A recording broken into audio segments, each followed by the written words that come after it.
Hey YouTube. Alright, so I got a video today here of my Boker Plus Hyper Justice is Done model. I've wanted one of these knives for a long time. I've just always loved the design of the knife and everything about it.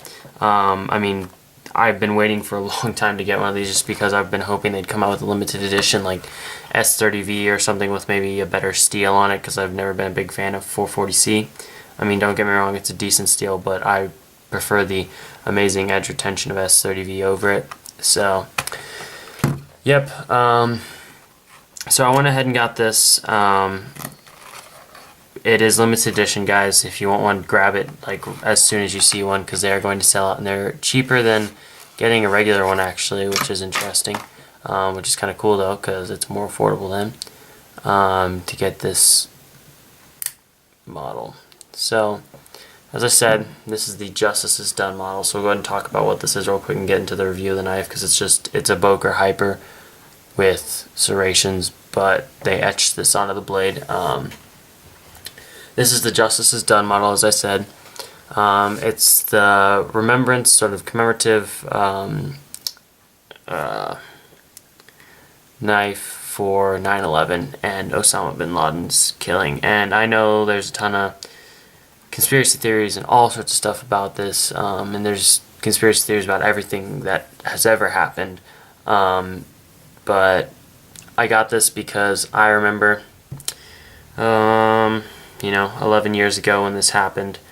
I remember coming downstairs in the morning, and my parents were just freaking out and looking at the TV and seeing all the stuff going on, and at first I really didn't understand what was going on. I just, I was really confused, and my parents were, not like willing to just sit down with me for a second and explain it. They were too busy trying to figure out what was going on too, and it's one of the few things I do remember from when I was that age. I was about probably 5 or 4, somewhere in there. And then I remember my mom took me to preschool a little bit later that day, or not much later. I mean, it was just like an hour after that, and I remember seeing both my teachers in the classroom just sitting there praying and crying, and my mom sat down and started crying with them, and it really kind of hit me then at what had happened.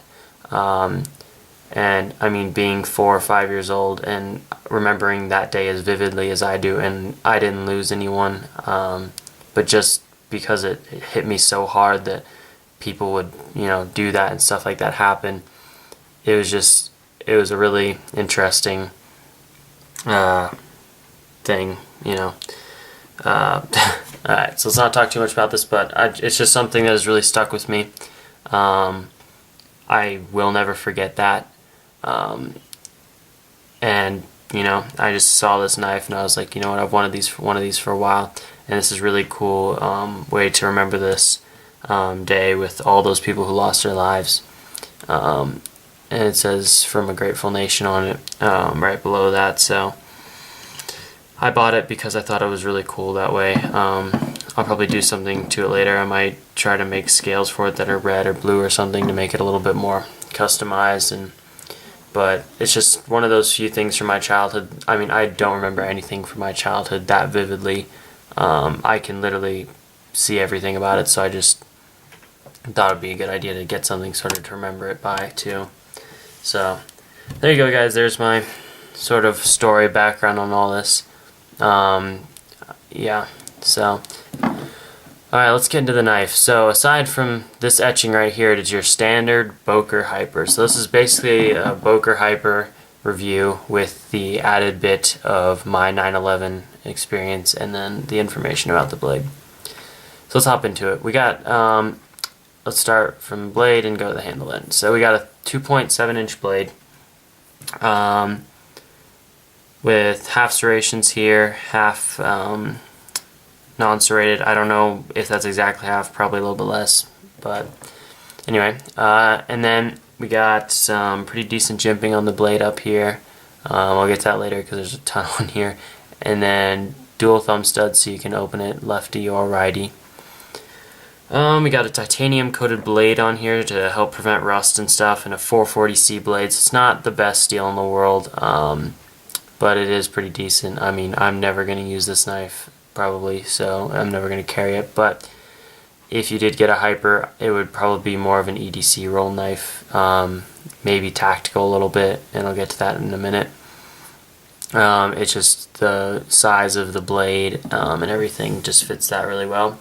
Alright, so let's check the sharpness of the blade. I got some crumpled up paper here, but the serrations are wicked sharp. I mean, they're just killer sharp on there. But the belly and the non-serrated, it's not too good. It's like really spotty. So you'll get like a sharp spot that'll just cut like butter, and then it'll just literally won't cut at all. So it's pretty decent in there. It's a weird, so I'm gonna have to get it sharpened. So like you see there, it won't even like cut that, and then yeah. So it's strange. I'm gonna get this resharpened, like I said. So not too happy about that. Onto the handle now. You got G10, texture G10 on here. It's not overly aggressive. It's just like my Zero Tolerance 0350. That had a little bit more grip, but it's not like an aggressive G10 pattern. It's not like you get a lot of grip from it. You get a lot of grip from the good finger grooves here, and then all the jimping. You have jimping right here, which is pretty aggressive, and it locks your index finger in. You have more jimping on the back, which really, and then in combination with all this, you really get an amazing purchase on this knife that you're not going to lose it. And that's the only reason I think it'd be halfway decent for a tactical roll. It's not the biggest blade, so it wouldn't be illegal to carry, but it does give you a lot of purchase on there, so you can really hold on to this well. I mean, I feel like this thing is never going to fall out of my hand, but all in all, I feel like it's pretty comfortable at the same time.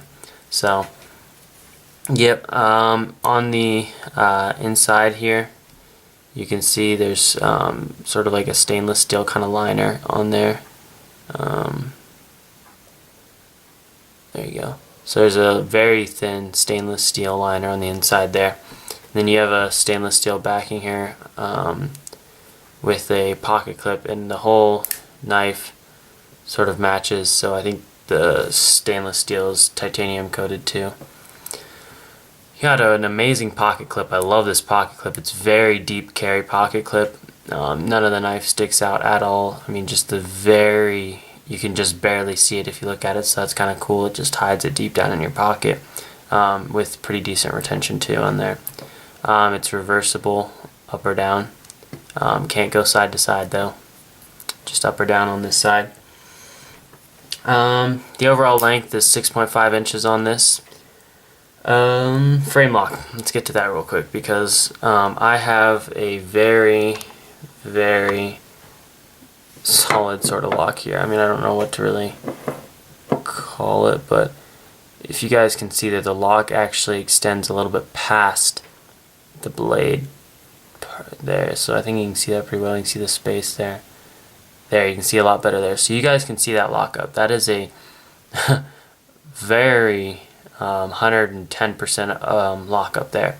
And I know I hear a lot of people say that they send them in when they get this kind of lockup. Does it really, and my question is, does it really affect the blade? I'm kind of new at this collecting thing, and I don't know whether I should send this back and be like, hey, can you fix this? It's really solid though. There's no play in the blade whatsoever, up or down, side to side. And I mean, I don't plan on ever really using this. Is it going to cause me problems? Please just comment below and let me know. But yeah, I mean, it's just a little bit sticky there. But aside from that, it's pretty good. As you can see here, there's a little sort of ball there to help try to make it smoother while opening.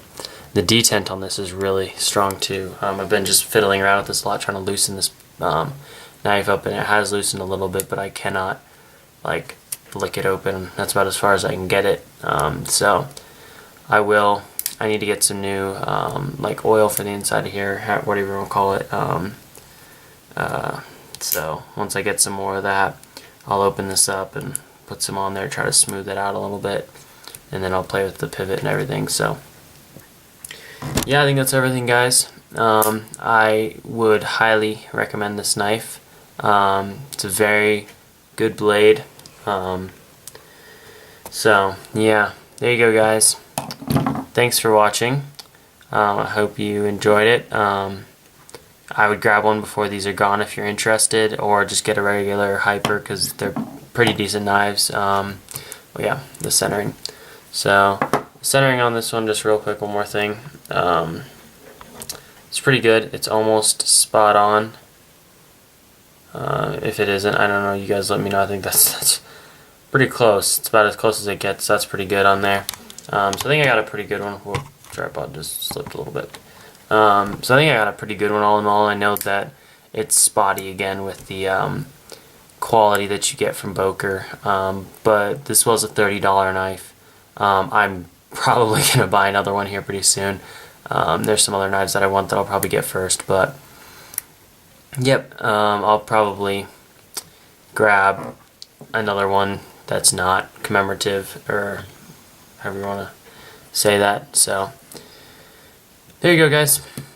Thanks for watching. Watch for future videos. Go ahead and comment, rate, subscribe, all that good stuff. Catch you later.